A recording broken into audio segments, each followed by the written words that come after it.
It was supposed to be the first state in the nation to send out 2024 general election ballots. But instead, early voting in North Carolina is officially on hold.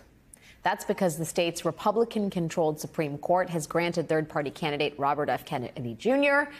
his request to remove his name from the North Carolina ballot.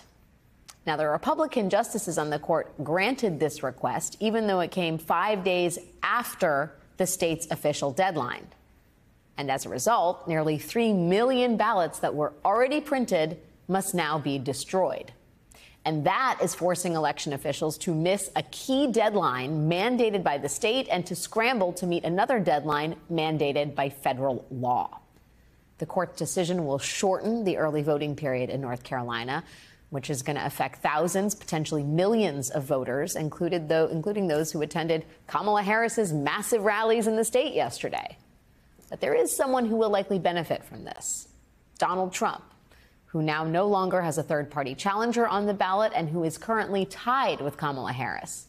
For Harris, that alone is an achievement, given that Barack Obama has been the only Democratic presidential nominee to win North Carolina in nearly 50 years.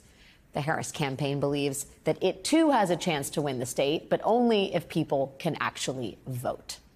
Joining me now is Mark Joseph Stern, senior writer covering the courts and the law for Slate. His latest piece is entitled RFK Jr. has sabotaged early voting in a critical swing state. Mark, it is so great to see you. This piece is essential reading. I think a lot of people had no idea what was happening in North Carolina, and indeed there are some developments tonight. But let's just first rewind to the outset of all of this. RFK Jr. wants to get off the ballot in the state, a transparently partisan maneuver to help the guy he's endorsed, Donald Trump. And the courts decide, hey, why not? Can you talk a little bit about the process by which this happened? Yeah, so as you said, RFK Jr. waited days after the deadline in North Carolina to remove his name from the ballots, and then he filed this overdue request. The election board said, hey, we actually can't accommodate this. We've already printed millions of ballots.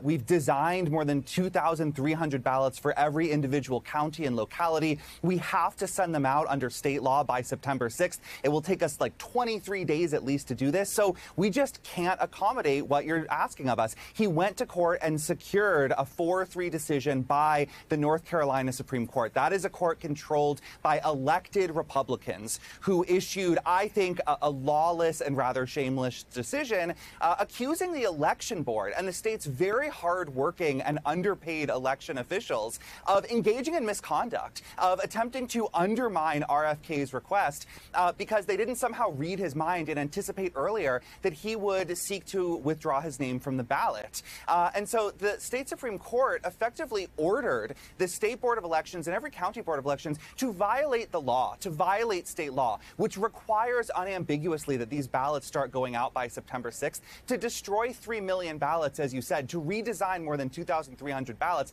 and to try to do all this before the federal deadline of September 21st, which Congress has set, at which point these ballots have to go out to overseas and military voters. Now, tonight, the State Board of Elections is saying that they have raced to accommodate this order, that they have purchased special printers and stationed them around the state to reprint millions of ballots, that they will spend probably millions of dollars in order to try to get these ballots out by September 24th to the general public. That means the ballots will start going out more than 2 weeks after they were required to. They're still encouraging people to do all this as fast as possible because they don't know if they'll be able to run this election as smoothly as they'd hoped. All of this to accommodate RFK Jr.'s obvious gamesmanship on Trump's behalf. Yeah, I mean, that's the key part of it, right?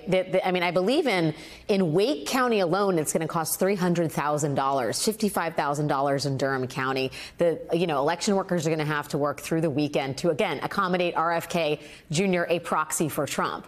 How disturbed are you by the decision of the state Supreme Court? And how much do you read into that in terms of any future election related concerns or lawsuits? So I'm really disturbed, and I just want to get into the weeds a little, because the North Carolina Supreme Court had years ago ruled that the state constitution has this provision that guarantees free elections. It says all elections shall be free. The North Carolina Supreme Court had said that restricts partisan gerrymandering. It reduces the legislature's ability to gerrymander people's votes away. When Republicans flipped the North Carolina Supreme Court in 2023, the first thing they did was overturn those decisions, gut the free elections clause, and say, actually, this is a meaningless clause and there's no real guarantee for free elections. But when RFK went to the North Carolina Supreme Court and said he wanted to be removed from the ballot, those same Republican justices cited the free elections clause in the state constitution as the reason why he could be removed from the ballot and why the entire early voting process had to be abridged and thrown into chaos. It's sheer partisan hackery from judges who are elected on partisan lines, and it tells me that these guys are very much putting their thumb on the scale for Trump in this upcoming election. We know that more Democrats vote early and vote by mail in North Carolina than Republicans. It seems like these justices are doing everything they can to, again, cause chaos, wreak havoc, make it more difficult for Democrats especially to cast their votes in 2024, to try to help Trump prevent Kamala Harris from making this perhaps the tipping point state that could put her over the top in the Electoral College. Yeah, it's such an important point. I mean, all states matter, right? The freedom and the fairness of our elections is of utmost concern to a representative democracy. But the fact of the matter is, Kamala Harris did 2 events in North Carolina yesterday. The campaign believes this, as you said, could be the tipping point for a potential victory.